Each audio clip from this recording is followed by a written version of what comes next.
సాంఘిక శాస్త్రము అనేది మనకి 6th క్లాస్ నుంచి స్టార్ట్ అవుతుంది. అంతకంటే ముందు 5th క్లాస్ వరకు మనకి పరిసరాల విజ్ఞానం అనే అంశంతో ఉంటుంది. వాళ్ళకి సైన్సు, సాంఘిక శాస్త్రం సంబంధించి కొన్ని పాఠాలు కలిపి ఉంటుంది.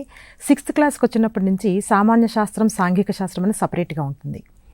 మరి సాంఘిక శాస్త్రంలో మనం ఏం నేర్చుకుంటాము అనే విషయాన్ని మనం చూసుకున్నట్లయితే, మన చుట్టూ ఉన్నటువంటి మన పరిసరాలు, మన చుట్టూ ఉన్నటువంటి భూమి, నీరు, గాలి, వీటికి సంబంధించిన అంశాలతో పాటు మన దేశం, మన ప్రపంచంలో ఉన్నటువంటి గత చరిత్రకు సంబంధించినటువంటి విషయాలని మనం ముందుకు పోవాలి అంటే, మన భవిష్యత్తులో ముందుకు పోవాలంటే మన గత చరిత్ర కూడా మనకు తెలుసుకోవాల్సిన అవసరం ఎంతైనా ఉంటుంది.